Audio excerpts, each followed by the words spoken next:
그러나 1월 1일 영시 예배를 통해서 말씀드렸듯이 우리는 새해란 말이 갖고 있는 함정에 빠져서는 안 되겠습니다.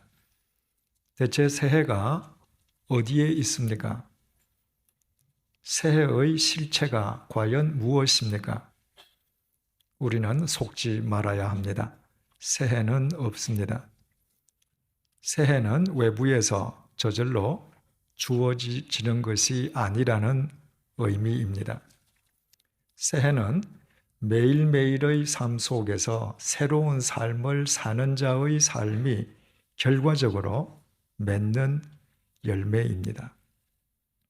현재 우리가 어떤 모습, 어떤 상황 속에 처해 있던 그것은 지금까지 우리가 살아온 삶의 결과이지 않습니까? 따라서 오늘 내가 어떤 삶을 사느냐에 따라서 오늘의 결과인 나의 내일이 달라지지 않겠습니까? 따라서 우리가 매일매일 새로운 삶을 살 때에만 그 삶의 결과인 2008년도가 진정한 새해로 축적되지 않겠습니까? 그것이 가능할 수 있게끔 주님께서는 오늘 우리에게 주신 본문을 통해서 몇 가지의 깨달음을 얻도록 해주고 계십니다. 아나니아의 안수로 눈에서 비늘이 벗어지고 시력을 회복하고 영안이 열리고 세례를 받게 된 사울은 음식을 먹고 강건해졌습니다.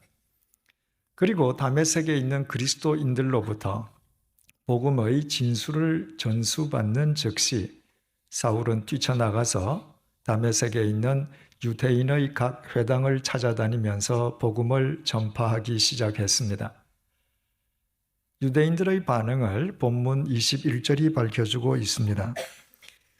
듣는 사람이 다 놀라 말하되 이 사람이 예루살렘에서 이 이름을 부르는 사람을 멸하려던 자가 아니냐. 여기 온 것도 그들을 결박하여 대제사장들에게 끌어가고자 함이 아니냐 하더라.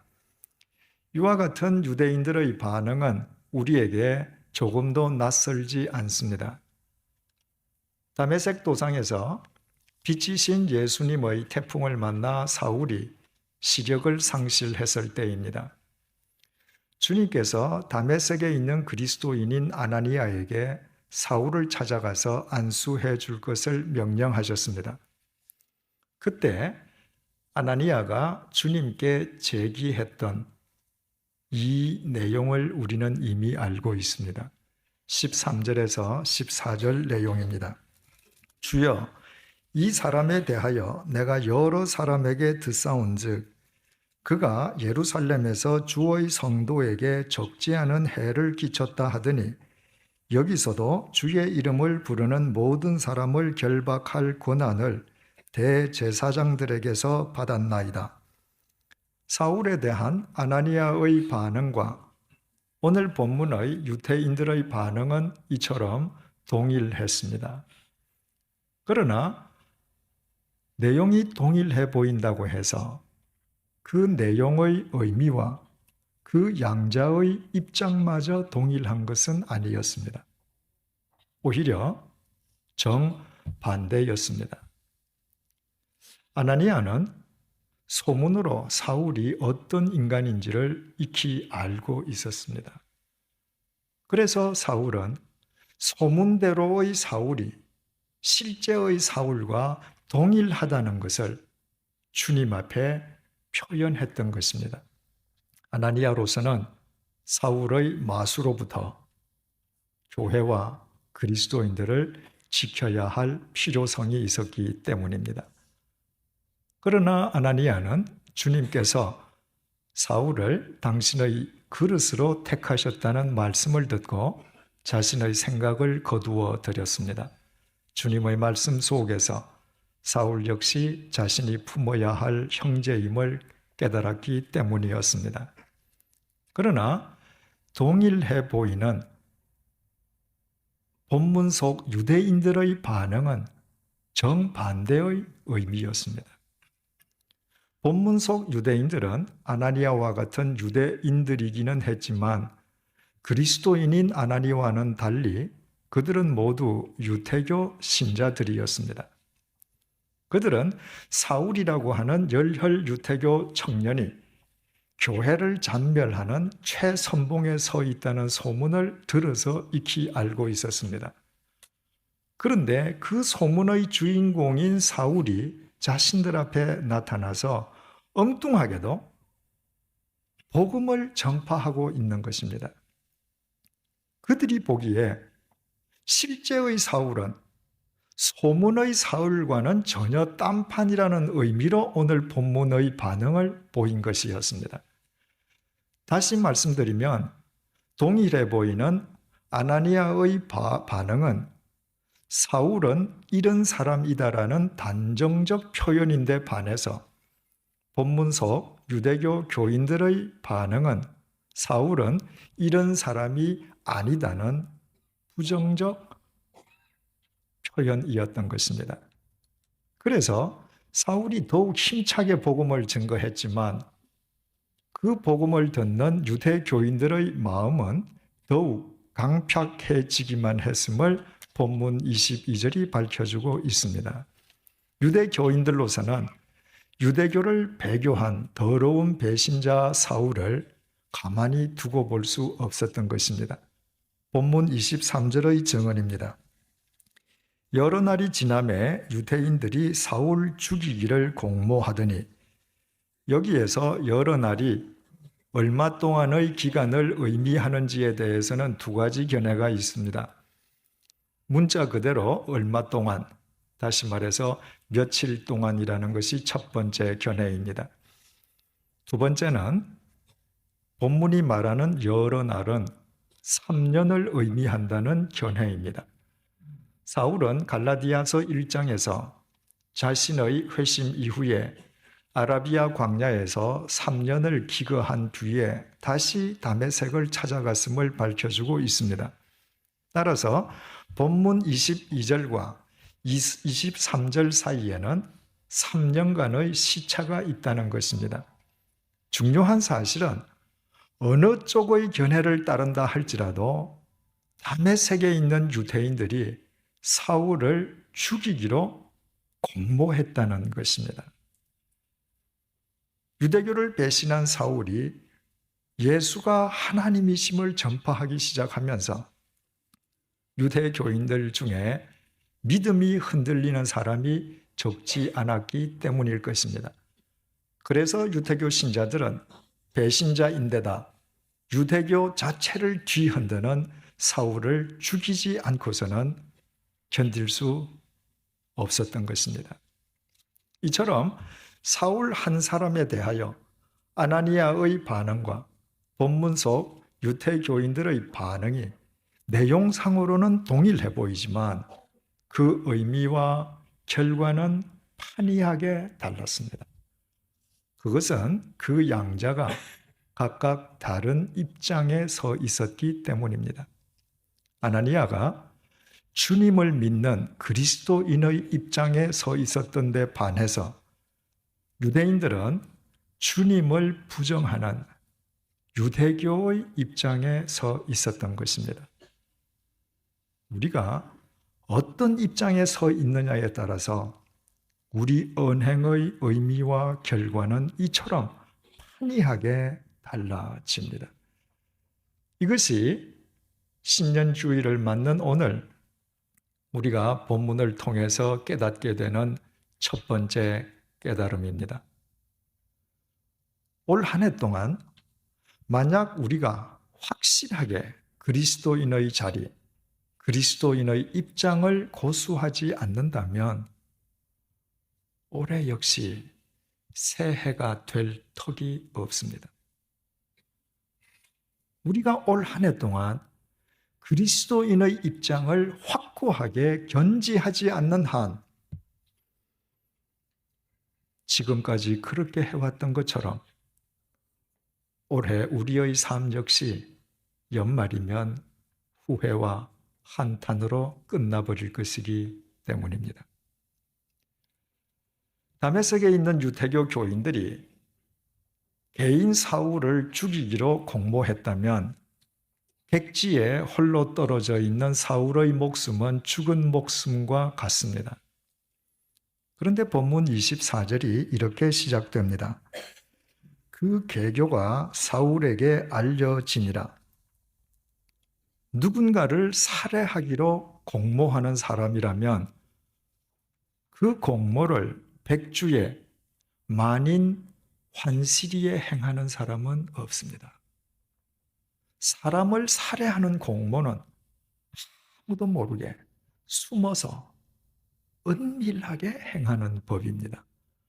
그런데 그 은밀하게 공모한 계교가 사울에게 알려졌습니다.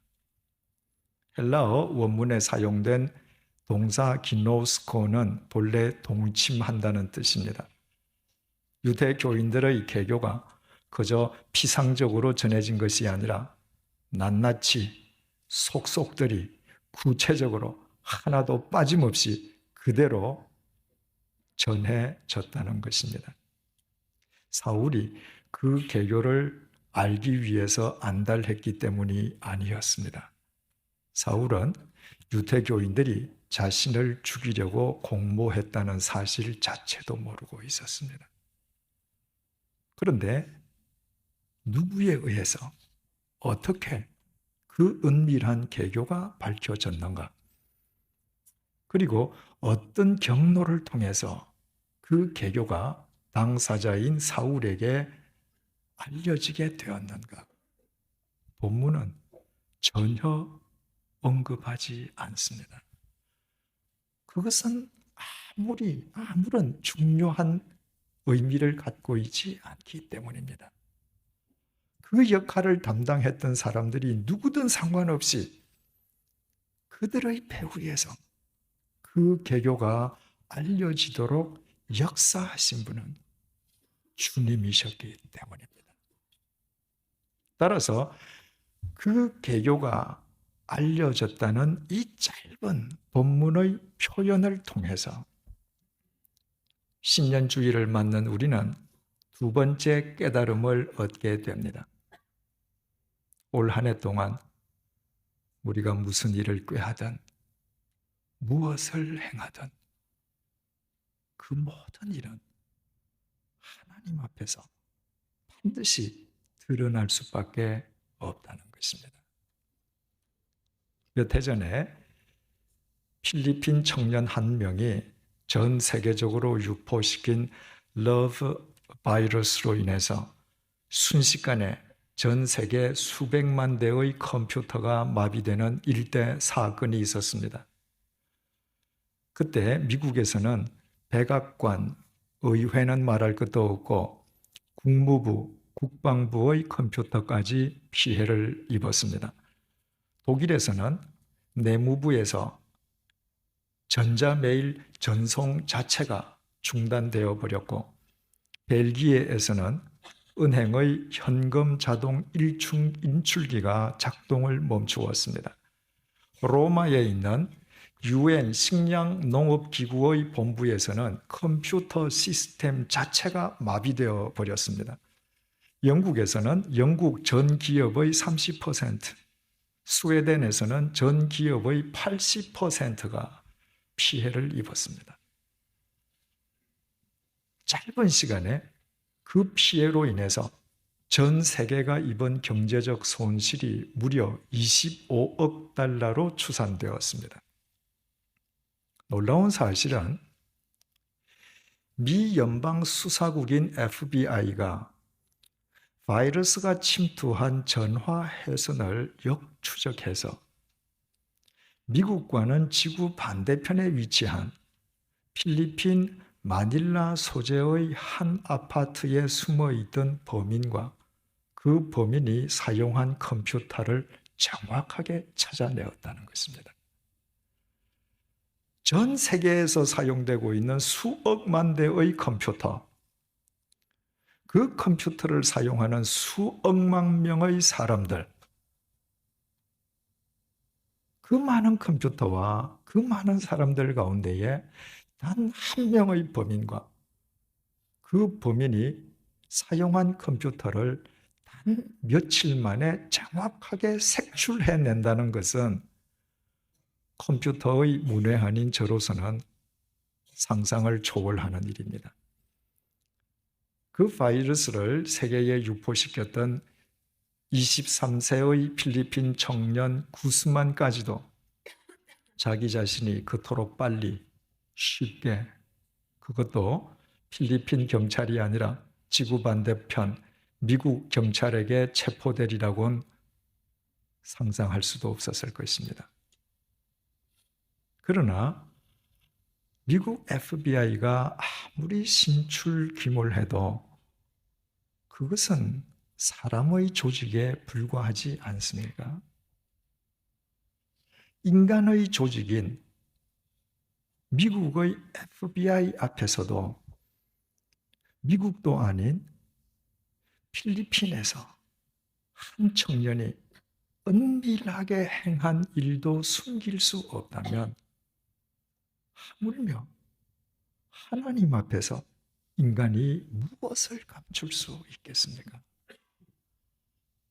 하나님 앞에 드러나지 않을 일이 세상 어디에 있고 또 무엇이겠습니까? 그래서 다윗이 시편 139편 12절을 통해서 이렇게 고백했습니다. 주에게는 흑암이 숨기지 못하며 밤이 낮과 같이 비추이나니 주에게는 흑암과 빛이 같음이니이다. 어둠은 인간의 시야를 차단합니다. 어두워지면 보이지 않습니다. 그래서 인간 중에는 어둠 속에서 행하지 말아야 할 짓을 행하는 사람도 있습니다. 아무도 보지 않는다고 확신하기 때문입니다. 그러나 하나님 앞에서는 흑암과 빛이 구별되지 않습니다. 하나님 앞에서 흑암은 빛과 마찬가지입니다. 하나님께서는 빛뿐만 아니라 어둠도 꿰뚫어 보시는 분이시기 때문입니다.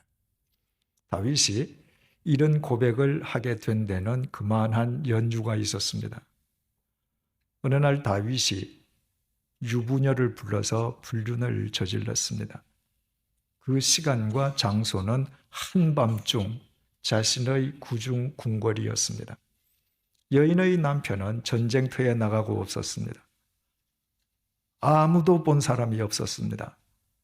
자신과 그 여인만 입을 다물면 이 세상 그 누구도 알지 못하리라고 확신했습니다.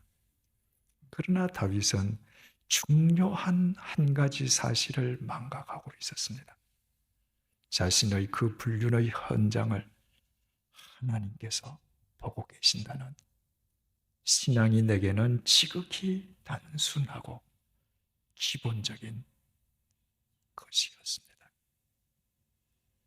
마침내 다윗이 아무도 모르게 한밤중에 은밀하게 행했던 그의 불륜은 하나님에 의해 백일하에 낱낱이 드러났고 그로 인해 다윗은 백주의 만인 앞에서 망신을 당해야만 했습니다. 그로 인해 다윗은 마음속에 깊이 새기게 되었습니다. 하나님 앞에서는 흑암과 빛이 구별되지 않고 하나님 앞에서는 드러나지 않을 것이 없고 하나님 앞에서는 그 무엇도 숨길 수 없다는 것이었습니다. 그 이후에 다윗은 다시 새로운 삶을 살 수 있었고 실추되었던 그의 명예가 회복되었습니다.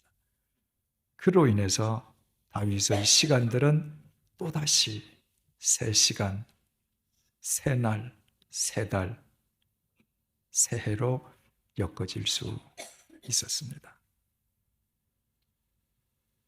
잊지 마십시다.